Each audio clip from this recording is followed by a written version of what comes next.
Le 4 septembre à 13h40, heure universelle, la Lune arrive à la conjonction de Pluton. En fait, il sera 13h41, heure universelle. Évidemment, sextile avec Saturne. Attention, avec Saturne qui vient d'entrer en Poisson, c'est un faux aspect. Avec Neptune, non. Donc le potentiel de régénération reste actif, mais là, on n'est plus dans une logique de sextile exact, bien qu'il soit quasi exact en termes de nombre de degrés. Il y a 60 degrés. On est presque à 60 degrés là. 61 à peu près. Mais c'est un faux aspect.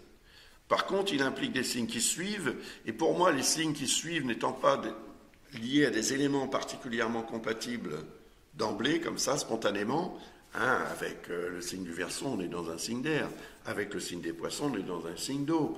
Donc, mélanger de l'air et de l'eau, bon, c'est bien, mais qu'est-ce que vous allez obtenir? De l'eau avec des bulles.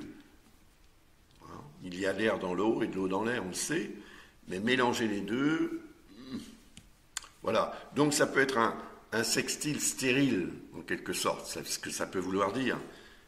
Il faut reconnaître ce sextile et le potentiel de stérilité de ce sextile.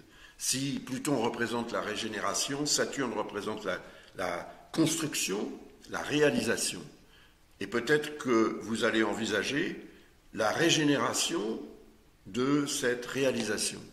Donc une transformation de ce que vous aurez réalisé, ou de ce que vous envisagerez de réaliser.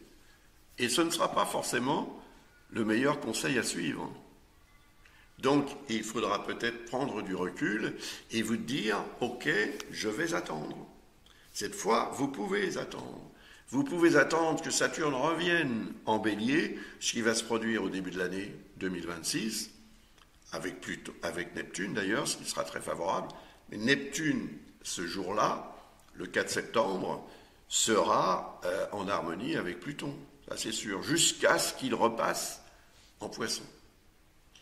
Et cette harmonie est symbolique aussi de l'aspect, on va dire, peut-être spirituel de votre situation et de cette capacité de régénération de l'énergie de l'âme.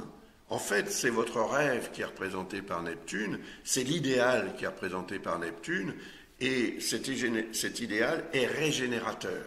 Il est source de régénération. Donc cette énergie est positive. Elle va vous permettre de retrouver de la force et de la motivation. C'est bien. Il y a, cela dit, un faux carré avec Chiron, pardon. Et ce faux carré avec Chiron, c'est un carré déguisé en sextile, comme ce que je vous ai expliqué précédemment. Effectivement, on est ici dans un signe d'air avec le Verseau et dans un signe de feu. Signe d'air, signe de feu, on est là dans une logique de sextile. Mais c'est un sextile déguisé en carré. Ok, donc c'est une dissonance potentielle.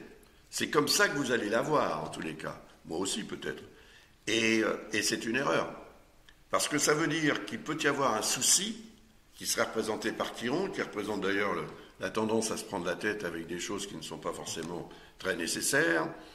Mais c'est comme ça fait partie de la nature humaine. Et là, vous allez avoir tendance à craindre le pire, alors que finalement, vous serez peut-être en présence du meilleur. Donc il faudra faire un effort pour voir les choses telles qu'elles sont, et non pas telles que vous les imaginez. Sinon, vous allez avoir une réaction et une prise de position qui ne sera pas adéquate, qui ne vous apportera pas les bienfaits que vous pourriez en attendre. Et puis, il y a un quinconce avec Mercure, et là, c'est un vrai aspect qui montre que vous risquez d'être dans cette logique de procrastination, encore une fois. Dans la tête, vous allez vous dire, ok, c'est bien, on va y aller, mais on verra demain. Or, il y a quand même ce trigone avec Uranus qui est extrêmement prometteur, ce que vous voulez changer dans votre vie, et ça va changer très probablement. Et pour beaucoup d'entre nous, j'ai énormément de gens autour de moi qui sont dans une logique de changement radical et qui sont empêtrés d'ailleurs dans des situations compliquées. Mais ils ont enclenché le processus et ils doivent continuer. Donc c'est compliqué, mais ça va aboutir. C'est ce qu'il faut se dire. Et Uranus est là pour vous le rappeler. Et donc ce jour-là, écoutez la voix d'Uranus. La voix du changement, c'est pour votre bien qu'elle va se manifester, qu'elle va s'exprimer.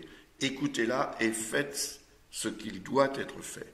Et si vous devez attendre, Saturne représente ce potentiel qu'on a, à tirer parti du temps qui passe et à se dire, ok, je vais attendre un peu ou imposer un délai plus long pour obtenir ce que je désire et je finirai par l'obtenir. Alors ensuite, que se passe-t-il? On va voir ça dans la prochaine petite séquence au sujet du transit de la Lune, toujours en Verseau.